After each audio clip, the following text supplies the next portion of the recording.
2 थोड़ी तो लंबी होगी। Now,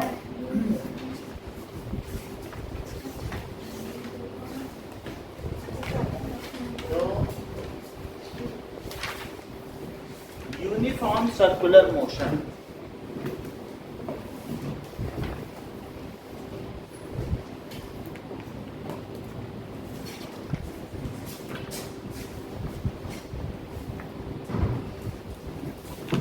if an object moves in a circular path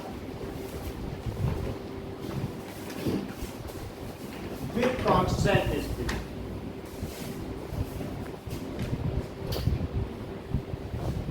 speed ना चेंज हो आपकी गाड़ी की, आप स्कूटी में 40 की स्पीड 40 की रहे और आप चक्कर लगाते रहे, तो ऐसे वो क्या कहेंगे, यूनिफॉर्म सर्कुलर मोशन.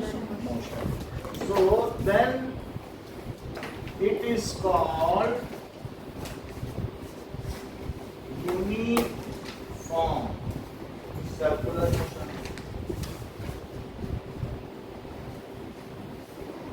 जैसे कि ये सन है और ये अर्थ है, तो सन अर्थ को की ओर खींचता है और ये खुद भी इसकी ओर खींचता है, ग्रेविटेशनल फोर्स है, तो it is abided by third law of motion. तो अगर अर्थ इधर मूव कर रही है, तो जब भी इसके मूवमेंट की डायरेक्शन के परपेंडिकुलर फोर्स है, तो क्या वो इसकी स्पीड बढ़ा पाएगा कि नहीं बढ़ा पाएगा, नहीं बढ़ा पाएगा.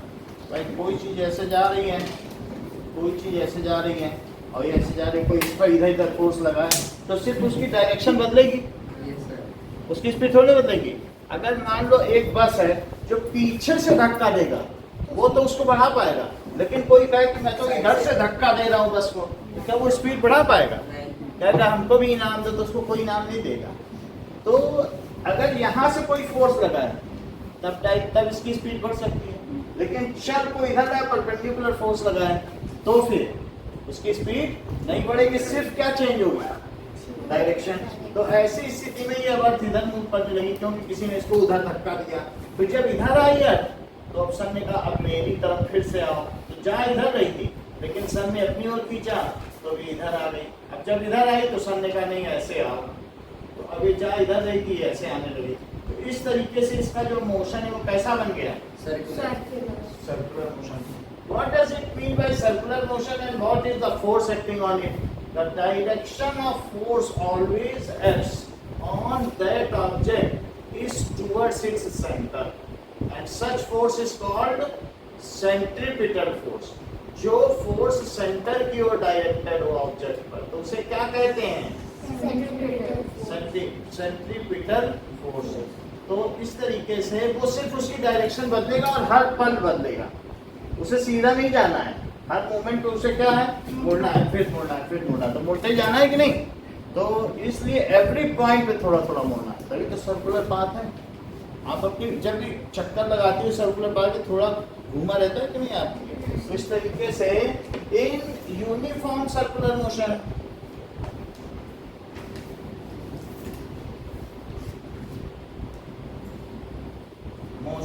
uniform circular motion, force acting on an object, force acting on object is always towards center. ये कैसा रहेगा, towards center. This force is called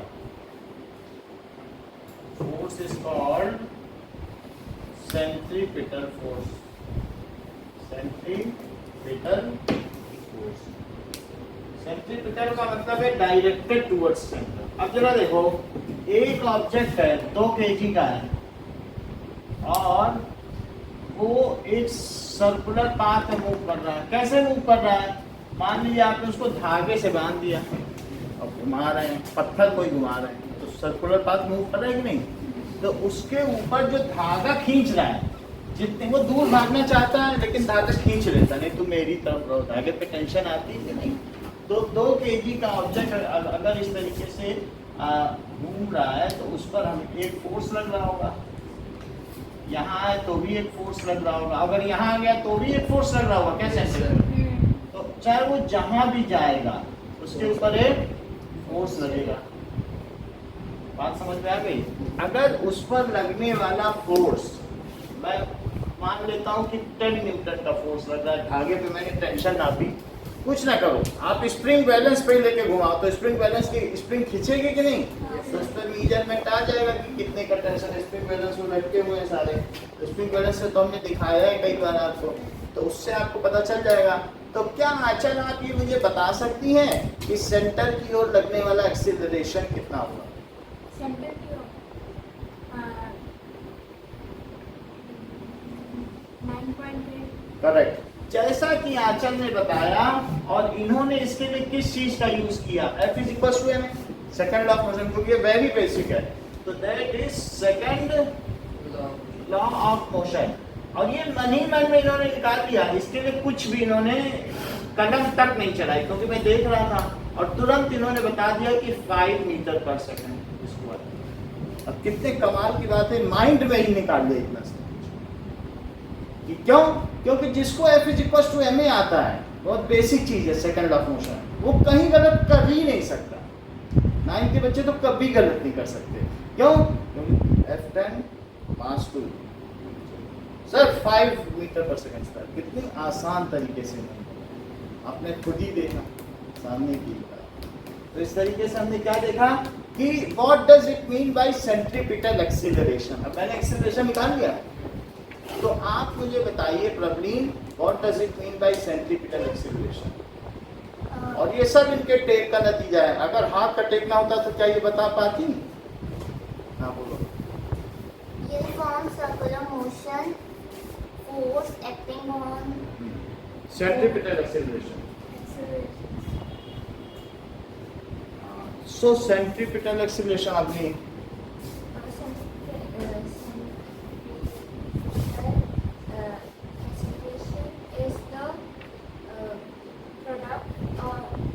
वो सब ठीक बात है। That is acceleration which is always directed towards center। जब जहाँ फोर्स होगा तो फोर्स के पीछे पीछे क्या चलेगा? एक्सीलरेशन, क्योंकि फोर्स होने से ही तो एक्सीलरेशन है। तो जैसे the force which is always directed towards center is called centripetal force. Centripetal force causes uniform circular motion. उसकी वजह से ही तो मोशन कैसा होता है बताओ? Uniform circular. The acceleration, force की जगह सिर्फ क्या लिख दो? Acceleration which is always directed towards centre is called centripetal acceleration. Repeat करो। The acceleration always is circular. The centripetal acceleration is the only acceleration sir is the acceleration which is always directed towards the center force. Towards the centre. ठीक है। सो in uniform circular motion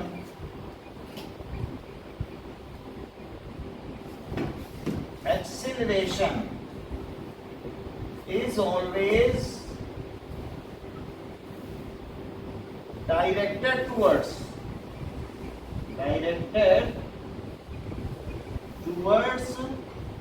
center, so it is called centripetal acceleration.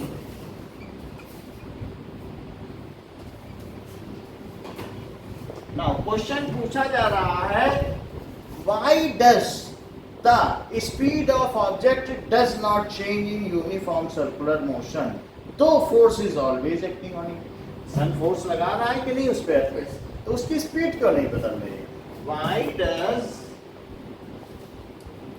the speed of object does not change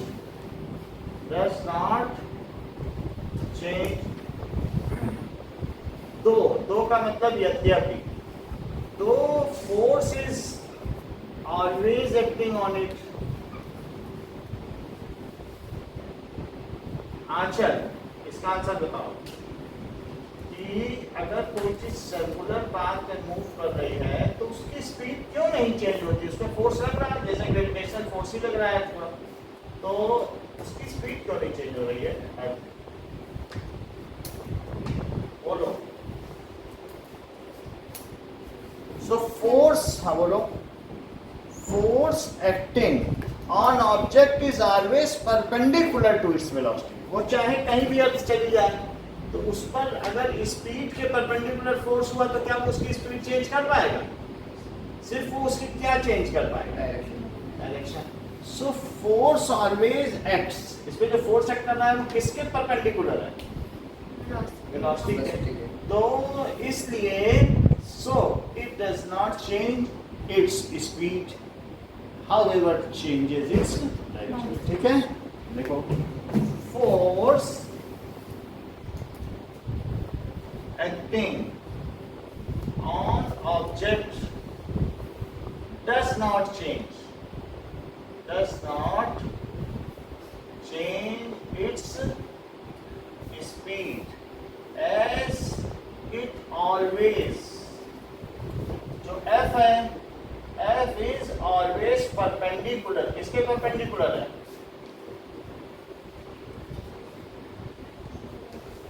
To velocity।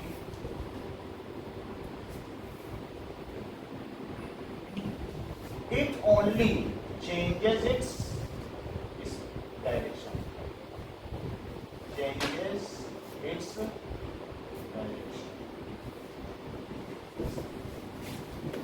Give some examples of uniform circular motion। Question क्या पूछा गया है? Give some examples of uniform circular motion of planets around sun, motion of moon around earth, and motion of electron around nucleus। सही है? Yes. So motion of planets around sun, motion of moon भी कह सकते हो, या जो भी satellites चलते हैं वो भी एक सैटेलाइट है, moon around अर्थ। और तीसरी बात बताई गई, motion of electron in atom around nucleus. So आपको तीन डेफिनेशन लिखनी है, एक यूनिफॉर्म सर्कुलर मोशन, एक सेंट्रीपिटल फोर्स, और एक कौन सी? Centripetal acceleration. और दो क्वेश्चन आप इन्हें देख लें।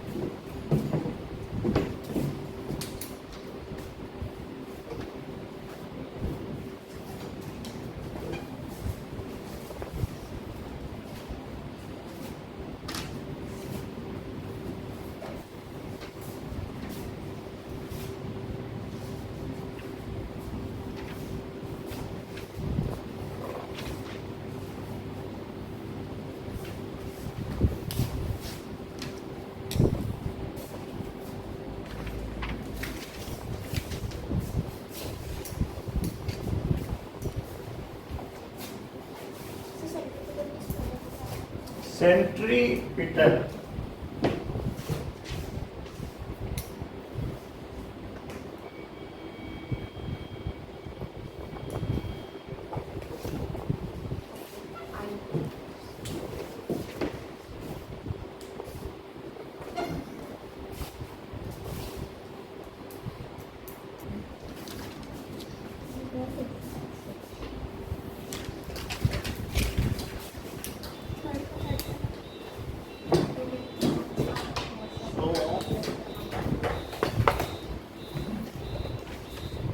question is question number 9. So state which of the following situations are possible and give an solve for each. 9th का ये पार्ट कह रहा है कि an object with a constant acceleration but zero velocity, उस पर एक्सीलरेशन तो हो लेकिन वेलोसिटी ना हो। So if object is throne upward, तो एट इट्स हाईएस्ट पॉइंट इसकी क्या वेलोसिटी होगी? बोलो। लेकिन उस पर जो नीचे ग्रेविटेशनल एक्सीलरेशन काम कर रहा है उसकी क्या वैल्यू होगी? वो तो एक कांस्टेंट ही है, हमेशा नीचे की ओर काम कर रहा है। एक्सीलरेशन इट इज 9.8, वो तो मतलब हाँ माइनस में ही रहेगा। या तो डाउनवर्ड लिख दो या माइनस लिख दो, दोनों लिख सकते हो। मीटर पर सेकंड स्क्वायर डाउनवर्ड, यही तो है नहीं? अगर कोई चीज ऊपर फेंकी जा रही तो माइनस में रहता है। तो अब आप जी में माइनस मत लिखना, ए में माइनस, क्योंकि जी कभी नेगेटिव नहीं होता है। ये तो हम लोगों ने कैलकुलेशन से निकाला है, ठीक है कि नहीं? तो इसलिए if an object is thrown upward, then at its highest point, क्योंकि वो ऊपर जाएगा तो लौटने के लिए रुकेगा ना पहले, तभी तो लौटेगा। हाईएस्ट पॉइंट इट्स स्पीड, वो मोमेंटरीली जीरो होती है। इट्स वेलोसिटी कैसी होगी? वेलोसिटी इज 0 मीटर पर सेकंड, बट ग्रेविटेशनल एक्सीलरेशन क्या होगा इस पर? ग्रेविटेशनल एक्सीलरेशन इज 9.8 मीटर पर सेकंड स्क्वायर एक्टिंग डाउनवर्ड।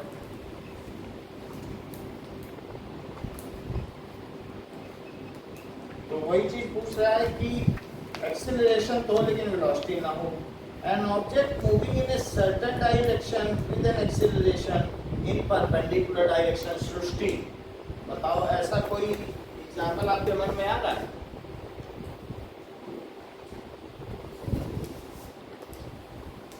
या अब हाँ, यस, सो इसका example, so it is possible, तो ये यस इट इज पॉसिबल, ये भी पॉसिबल है।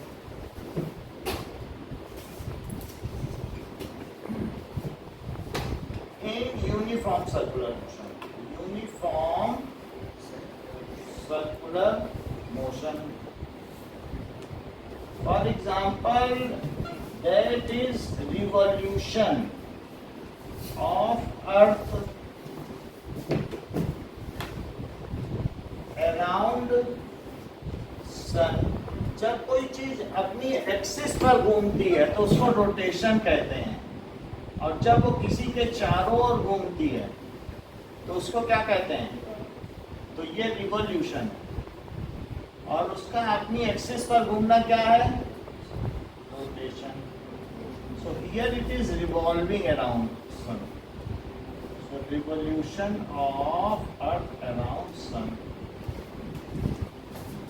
इन विच वो पॉसिबल है। आपको हमने भी दिखाई दिया था कैसे है, क्योंकि वेलोसिटी किधर है? परपेंडिकुलर हो गया कि नहीं फोर्स।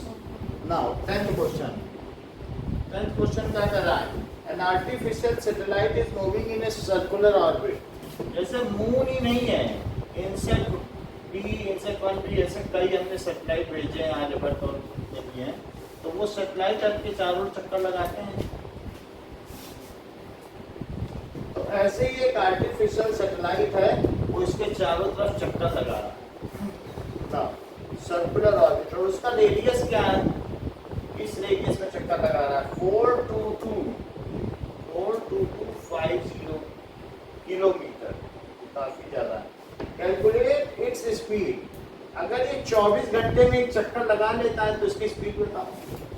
तो ये बताओ 24 घंटे में अगर वो यहाँ से चल के और यहीं आ जाए तो वो कितना चला है? अपनी सर्कमफ्रेंस के इक्वल चला होगा। सो that is distance move in one revolution. एक चक्कर में कितना चला बताओ? क्या 2 पाई आर?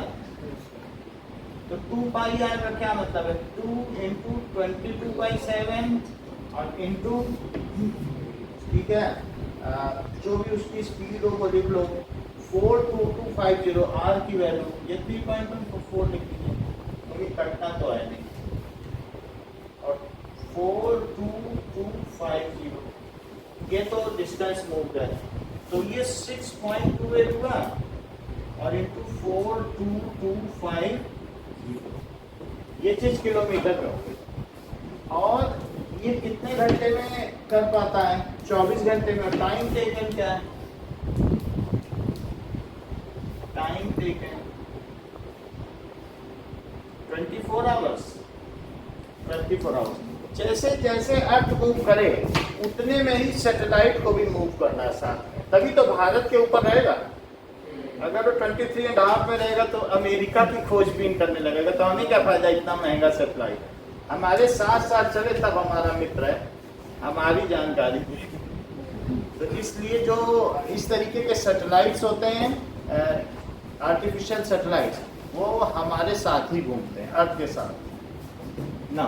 अब जरा ये बताइए कि स्पीड का क्या, ये बताइए दैट इज एवरेज स्पीड क्या होती है? टोटल डिस्टेंस,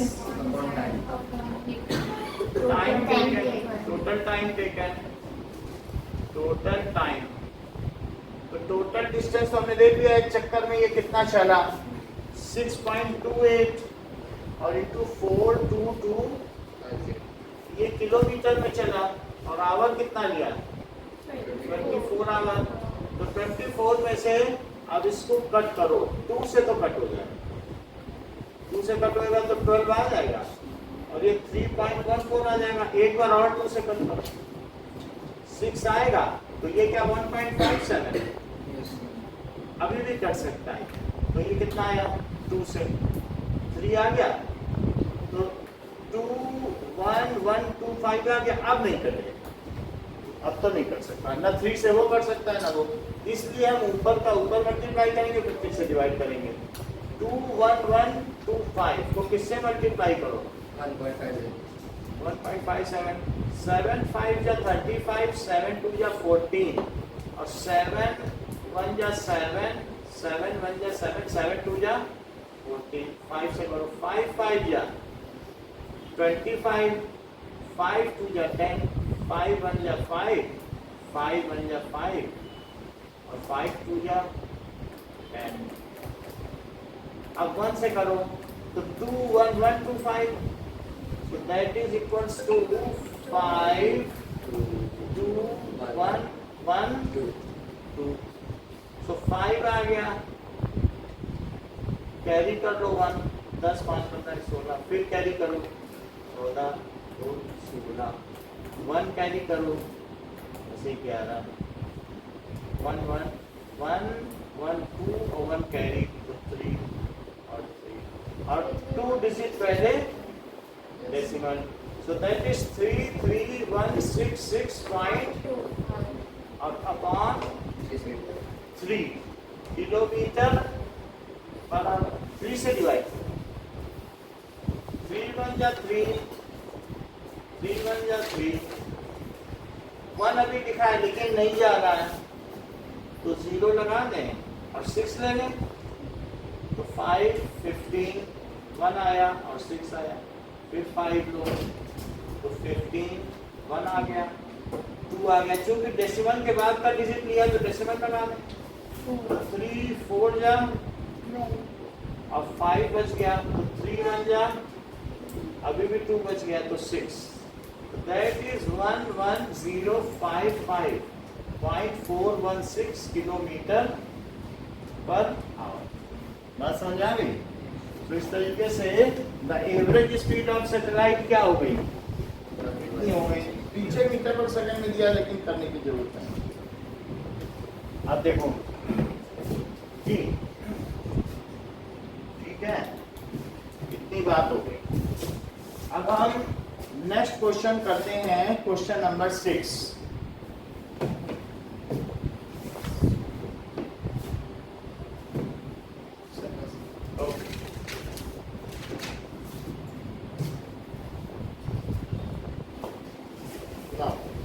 क्वेश्चन नंबर 6 देखिए,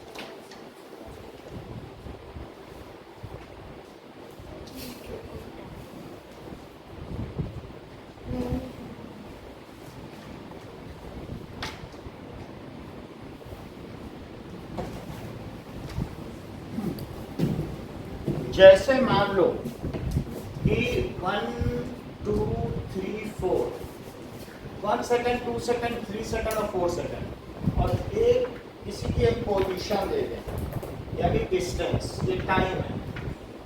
अब ये है डिस्टेंस। हमने दो लोगों से कहा दौड़ो, तो एक ने कहा 4 सेकंड में 10 मीटर दौड़ा, 20 30 40, तो 4 सेकंड बीत पाए तो वो यहाँ पहुंचा, पूरा 10 पे पहुंच गया 10 मीटर। लेकिन एक ने कहा कि 1 सेकंड में ही वो 40 पहुंच गया है। 1 सेकंड पे कितने पर है 40 और ये 4 सेकंड पे कितने पे है। तो बोलो जिसका एंगल एक्स एक्सिस से या टाइम एक्सिस से जितना ज्यादा होगा उसकी स्पीड ज्यादा है, या जिसका टाइम एक्सिस से कम एंगल है उसकी स्पीड ज्यादा है, यानी जिसका स्लोप ज्यादा है, मोर स्लोप। इसका स्लोप कैसा है, स्लोप जानते हो, फिसल पट्टी पे कभी झूले हो, जिसका स्लोप ज्यादा है। और एक है जिसका कम स्लोप है, छोटे बच्चों के लिए कम स्लोप रखा जाता है, बड़े बच्चों के लिए क्या होता है, ज्यादा स्लोप होता है। तो मोर स्लोप क्यों, क्योंकि हमेशा बताओ डिस्टेंस अपॉन टाइम ही तो स्पीड होती है, तो इसकी स्पीड ज्यादा। तो मान लीजिए अगर ये ए ऑब्जेक्ट है और ये बी ऑब्जेक्ट है, so speed of A is more than B as slope of A in XT graph. किस ग्राफ में, एक्सटी ग्राफ इज मोर, जिसका स्लोप ज्यादा होगा। अब पहले वाले की स्पीड नया है कितनी,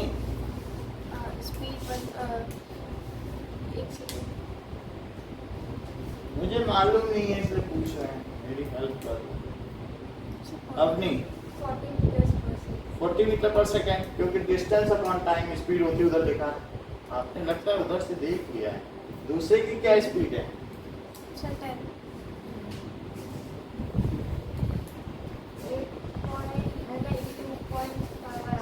बिल्कुल बिल्कुल।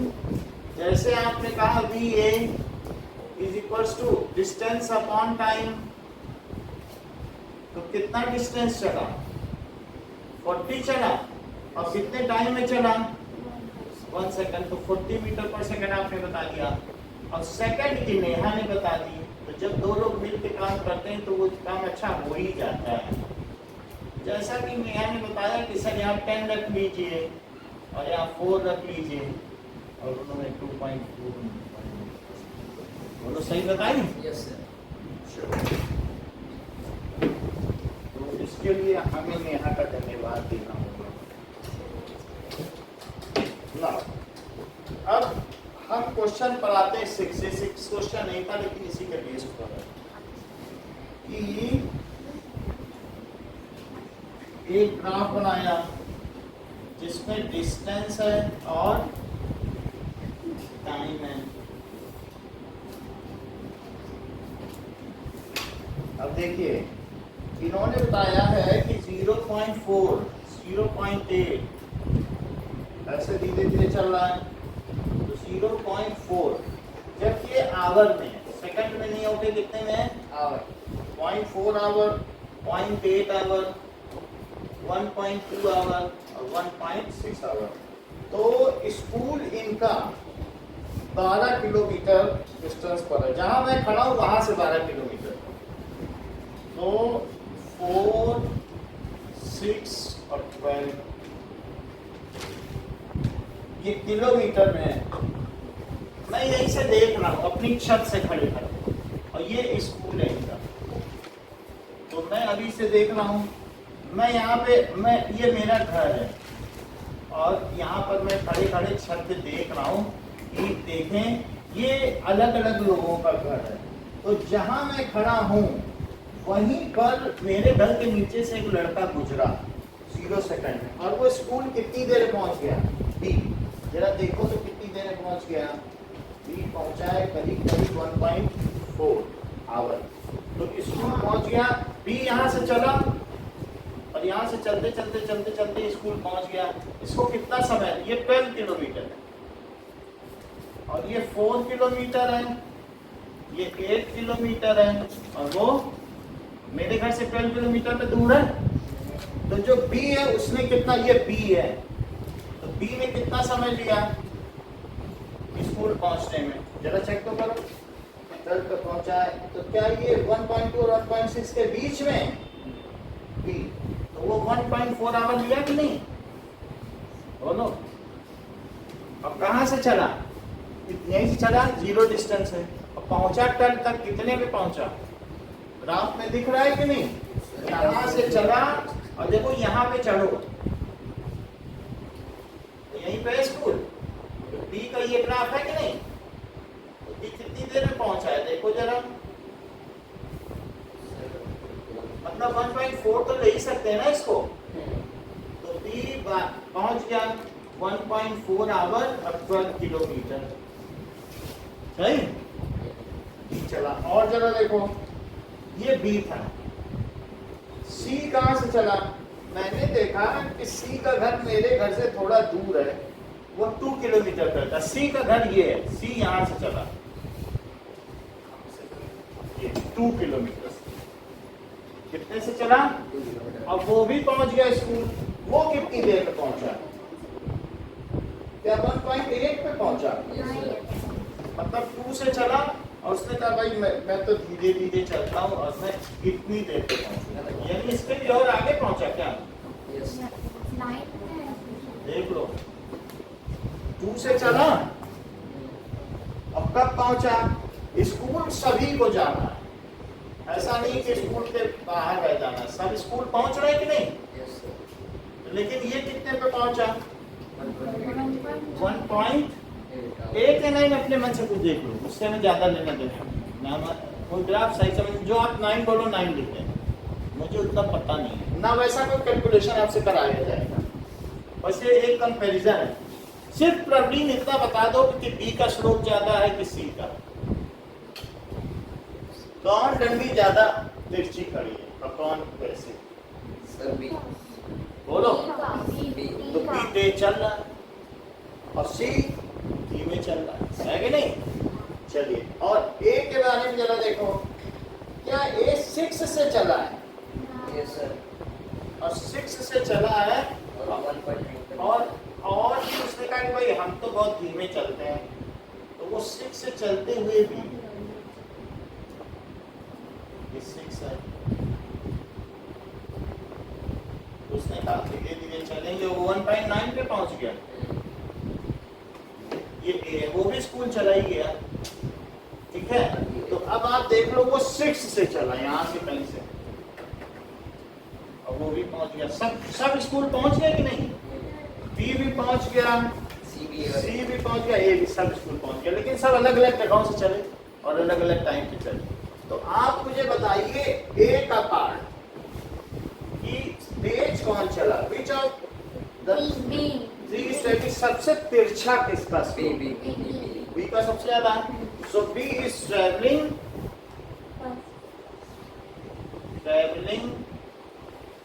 फास्टेस्ट। अच्छा, are 3 ever at the same point on the road, Neha, क्या तीनों कभी भी एक जगह कहीं पे मिलते हैं, टाइम और पोजीशन तीनों की नहीं, क्यों, यहाँ पे ये दोनों कब मिल रहे हैं, 4 पे, और कौन कौन मिल रहे हैं ये बताओ, दोनों एक ही टाइम पे और एक ही जगह पे हैं, तो दो लोग मिल रहे हैं ना, तभी तो एक ही टाइम एक जगह पे दो लोग हो तो मिलना कहा जाएगा कि नहीं। तो कौन कौन है ये दोनों, बी और सी, और यहाँ पे कौन कौन मिल रहे हैं, ए बी, क्योंकि वो दोनों भी एक ही टाइम पे और एक पोजीशन पे, यहाँ कौन कौन मिल रहे हैं, ऐसी। लेकिन क्या ऐसी कोई जगह है जहाँ तीनों कंकरेंट है, नो, ठीक है, so that is no, 3 of them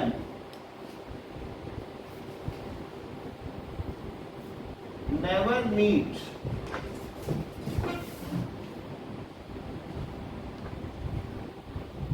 at any time। अच्छा, अब देखो, how far she traveled when B passes C, ये बताओ, ये B, ये किसका किसका आपस में है, क्या ये A है, तो ये B और A का आपस में है, लेकिन बी और सी का कहाँ है? फोर पे। ये है। तो जब बी और सी आपस में मिल रहे हैं उस समय ए कहाँ है? सो हाउ फार सी है ट्रेवल। उन्होंने कहा सी कितना ट्रेवल किया, ऐसे छोड़ो। How far C travel when B passes it. B A को कहाँ पास कर रहा है?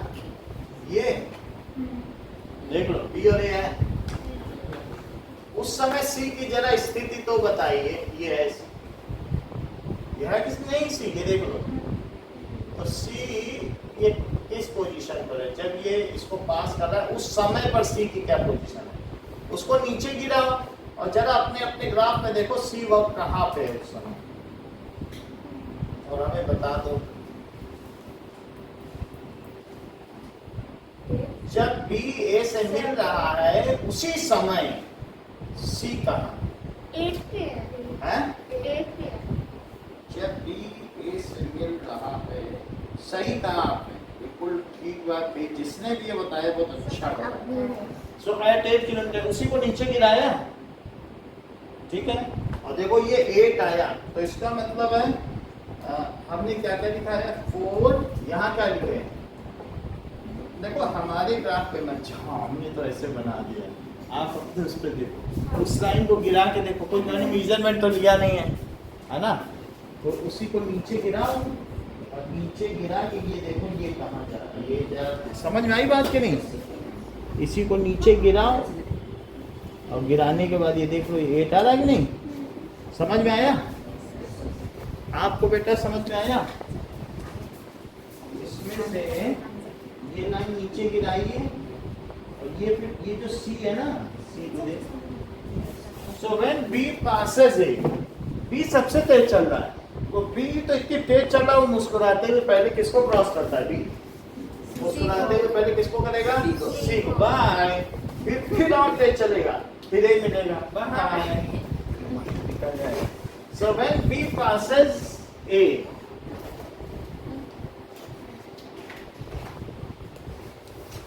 then C is, तो C how far, तो C कितना चल लिया? C चला कितने से था बताओ? या 2 से चला था? अब आया कितने पे गया है? अब 8 पे। तो कितना चल लिया? 6 चला, क्योंकि 2 से चला था ना। तो कितना चल लिया? 6 kilometre. Then C has traveled 6 kilometre, ठीक है। ये इतना ही लिखा, ठीक है। कितना ट्रेवल कर दिया? How far has B travelled by the time it passes C. जब बी सी को पास करता है, बी सी को कहाँ पास कर रहा है? बी और सी ये यही है कि नहीं? तो बी सी को यही पास कर रहा है। तो उस समय बी खुद कितना चल लिया? अभी तो 0 से चला है। तो ये पोजीशन क्या है? वो जो 6 के बीच की है, वो 5.5 लिख लो, क्योंकि 6 नहीं है, वो 6 से नीचे पड़ रहा है। देख लो लाइन मिला के ना। So that is B has travelled 5.5 kilometre when it passes C. थोड़ा नीचे ही आप लाइन मिला के देखो ये। आप देखिए ना, 5th क्वेश्चन।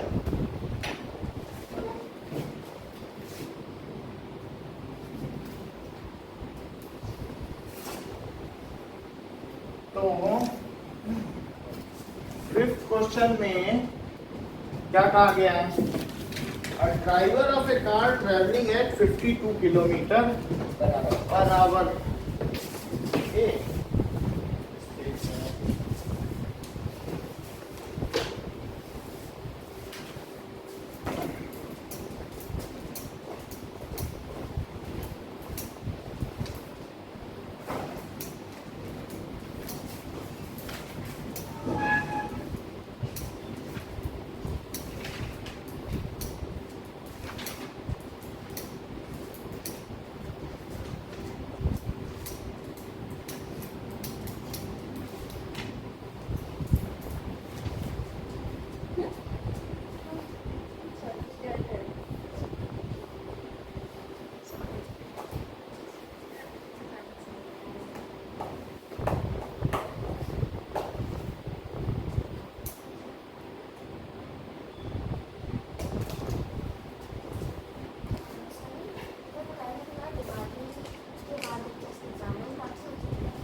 हमारी क्लास में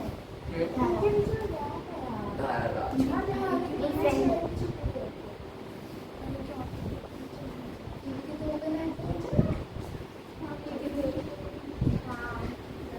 पीडीएफ भी हो चुकी छुट्टी से पहले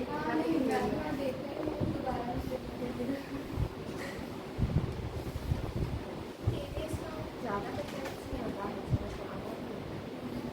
कौन सा सेक्शन में जाओ पता मुझे एडजस्ट करने में मैथ की कितना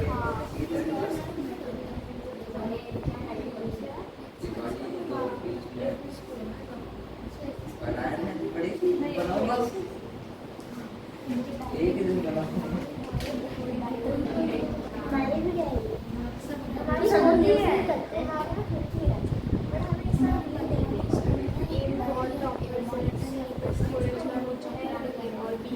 साइंस का भी तो है दिमागी इसके भी साइंस में इतनी दिक्कत हमारी भी ये गाड़ी कोई भी नोट नहीं करती सर थोड़ा पढ़ा देना एसएसटी पढ़ा देंगे ये क्वेश्चन ग्राफ का सब भी करवा रहे हो हाँ। सर ये हिंदी में तो क्या हो गया हिंदी पढ़नी नहीं आती क्या नाम ही पढ़ते आधी आधी है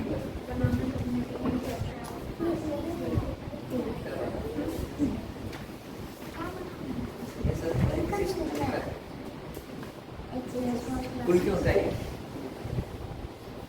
क्या क्या करना है तो कुल स्कूल है बस अपना नाम लिख देना हाँ सबसे ये मेरे को पता है ऑर्डर इसका कुछ सबको एग्जाम मिल गया कितने लोगों को मिला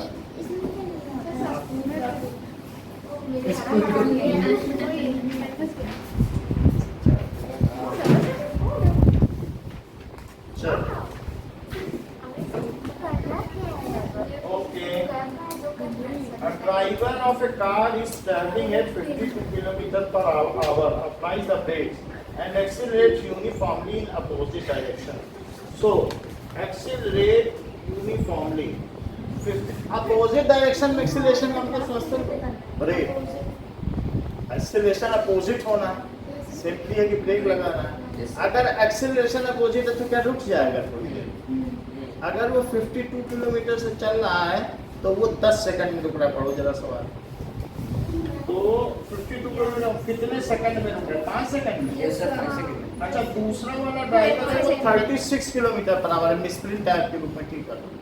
3 किलोमीटर से तो कोई नहीं चलता है. तो 3 किलोमीटर से बनाओगे तो दिखेगा भी नहीं रहा. उसको 36 कर दो. तो 36 से चल रहा है और वो कितनी देर में रुक रहा है? 10 सेकंड तो अपने ग्राफ में इधर वाली एक्सिस 10 आनी चाहिए. 1 2 3 4 5 6 7 8 9 10. तो इधर टाइम हो गया, दैट इज सेकंड्स में, और इधर हो गया उसकी स्पीड, वेलोसिटी. इसको मीटर पर सेकंड में लिखना है. तो ड्राइवर ए की वेलोसिटी या वेलोसिटी फर्स्ट ड्राइवर की वो कितनी है? 52 किलोमीटर पर आवर. अच्छा, कि 1 किलोमीटर में कितने मीटर होते हैं? क्या 1000 मीटर? अब 1 आवर में कितने सेकंड? 600 चलो, तो 2020 कट गए और 10 से काटो. सर आप पूरे तैयार तो 5/18 कर सकते हैं ना? 2 5 या 10, 2 1 या 2 2 6 या 10. अब 18 से इसे काटो तो 2 से तो कट जाएगा. दैट इज 26 आएगा. और ये कितना आएगा? 9. इसका मल्टीप्लाई करो. 5 6 जा 30 और 5 2 जा 10. तो 130/9 है. 9 से डिवाइड करो. 9 1 जा और 9 4 जा और फिर 4 बच गया. तो 9 4 जा 36. तो 14.4 मीटर. और जो वेलोसिटी सेकंड की देखो वो कितनी है? 36 किलोमीटर किलोमीटर पर आवर. और किलोमीटर पर आवर को क्या लिख सकते हैं? 1000 मीटर किलोमीटर कितनी, और 1 घंटे में कितने सेकंड? 3600 सेकंड. इसको भी कट करो. तो 36 से क्या 36 कट हो जाएगा, Yes, sir. बोलो Yes, sir. तो पहले ही रहेगा। है ना। 36 ये समझ में आया। और ऐसे ही 36 किलोमीटर 1 किलोमीटर 1000 मीटर और 1 आवर में इतना ये कट हो गया, तो अब कितना बचा 10, तो 10 मीटर पर सेकंड। तो जो फर्स्ट वाला है वो 14.4 से चलेगा और नीचे वाला 10 से। यहाँ पर 1 लेना, नीचे से लोगे तब 14 तक जाएगा, नहीं तो जा भी नहीं पाएगा। और 1 सेंटीमीटर के अंदर पे लेना, यानी अगर ये ग्राफ पेपर है तो आपको यहाँ से ग्राफ बनाना चाहिए, तब तक आपका सही है। ठीक है, स्केल ना हो तो स्केल ले लो, किसी को चाहिए स्केल और सही 1 2 3 4 5 6 7 8 9 10 11 12 13 14. 14 और 14 के आगे जाओ, 14.4 समझे। Yes, sir. 14. 4. उसके आगे 4 सरेशंस लेना, 4 डिवीजन्स, वहां से चलता रहेगा और यूनिफॉर्मली एक्सीलरेट हो रहा है तो लीनियर होगा ग्राफ। अब 5 सेकंड में उसे रोक दो, कहाँ पे रुकेगा 1 2 3 4, 5. यहाँ से ये लेना और यहाँ रोक देना, भाई ऐसे ही तो रुकेगा। Yes, sir. अरे आप कहोगे ठीक नहीं तो स्केल ले लो, नहीं सर, Yes, sir. एकदम बढ़िया. बढ़िया बढ़िया. क्योंकि लीनियर रहना चाहिए। इतना बड़ा स्केल नहीं, स्केल है, स्केल ही है। डंडे के भी काम में आती है. सही है। और ये अब 10 पे 5 6 7 8 9, 10. तो 10 पे लो। अब वो कब से चल रहा है बताओ, 10 से। हाँ, तो 10 से चले और कहाँ तक जाए, 10 पे रुक जाए। 10. अभी बता रहा हूँ कैसे।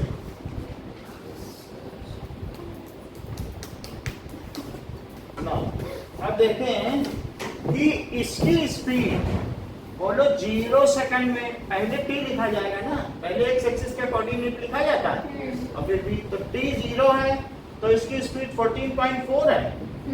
और जब t 10 है तो इसकी स्पीड कितनी है 0, ये तो 0 है ही है। जब यहाँ t कितना है 0 तो स्पीड 10, और जब 5 है तो स्पीड क्या हुई, तो ये फर्स्ट लिख रहे हैं और ये सेकंड ड्राइवर। अब वो पूछ रहा है कि किसने ज्यादा डिस्टेंस ट्रेवल, तो बताओ एरिया अंडर वीटी ग्राफ क्या डिस्टेंस ट्रेवल्ड होता है। तो हम इसके नीचे का half into base into height करके देख लें, ये पता चल जाएगा कि किसने ज्यादा डिस्टेंस ट्रेवल की और कितनी की, ये लिख रहे हैं। तो देखो area under VT graph is distance traveled. So S for 1 पहले के लिए कितना होगा, हाफ इंटू बेस इंटू, तो हाफ इंटू बेस कितना है लोग, पहले वाले के लिए बेस कितना है 5 और हाइट कितनी है 14.4. इसको कट करो 7.2 आया, Yes, sir. 5 2 या 10 और 5 7 या, तो क्या 36 हो गया, Yes, sir. तो 36 मीटर। अब S2 निकालो, हाफ इंटू बेस इंटू, तो हाफ इंटू बेस, 1 और 10. बेस कितना है 10 और हाइट कितनी है 10. 5 आया, तो 10 5 जा 50. 50 मीटर। तो किसने ज्यादा चला, 50. तो सेकंड ड्राइवर ज्यादा चला कि नहीं, Yes, sir. Driver has covered more distance. अब कितनी डिस्टेंस ज्यादा चली बताओ, बाई 14. मीटर। अब मैं एक ग्राफ पेपर आपको दूंगा, यही सवाल आपको करना है। यही ग्राफ वाला. एक सर सिर्फ ग्राफ बना के दिखाना है कि ये ड्राइवर. ग्राफ पेपर दूंगा, ग्राफ पेपर पे ये ग्राफ बनाना है, पहले V1 V2 चेंज करना है, ग्राफ बनाना है और फिर दोनों की डिस्टेंस हो देख जाएगा, लो। हो जाएगा। उधर ठीक है सारे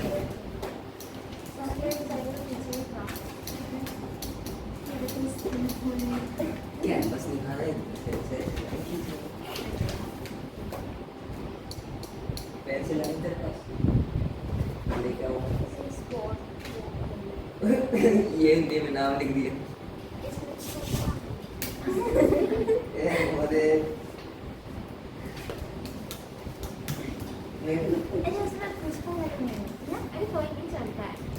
उसमें हमारे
आप पीछे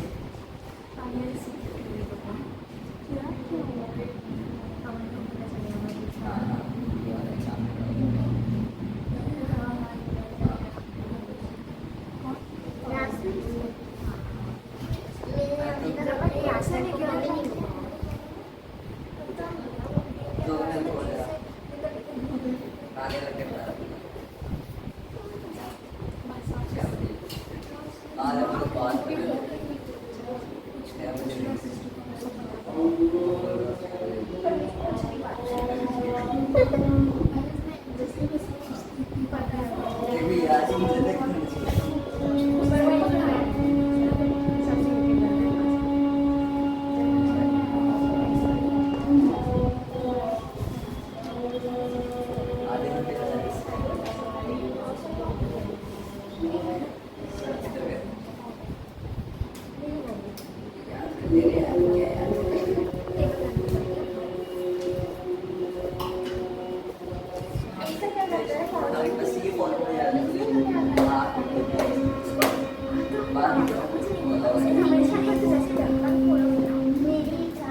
उसने कुछ सहयोग किया मेरी फ्रेंड यहाँ पे नजर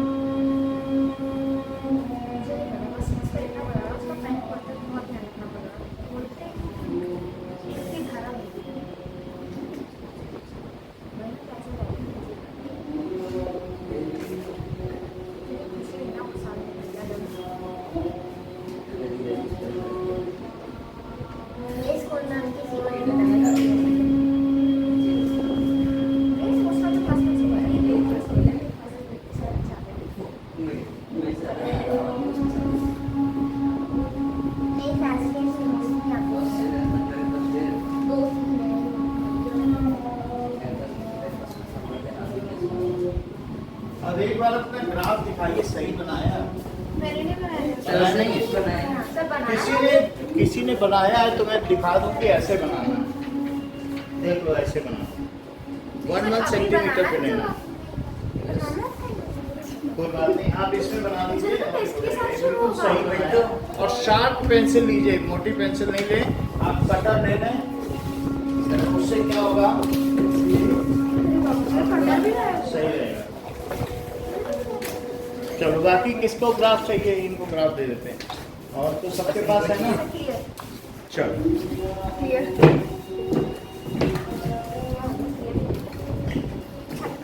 तो एक 5th क्वेश्चन होगा 6th का ग्राफ हमें बनाना नहीं 6 के चारों पार्ट करना है 5th and 6th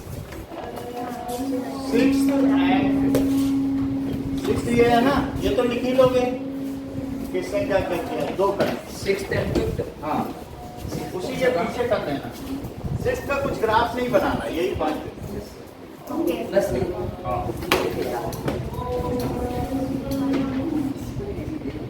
ये मुझे पता है कौन सा है शिक्षा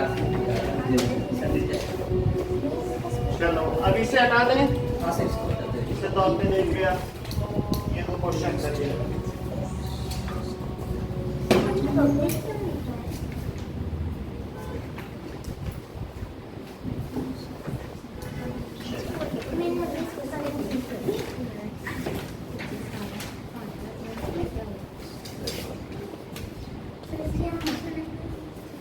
हाँ पीछे लिखो।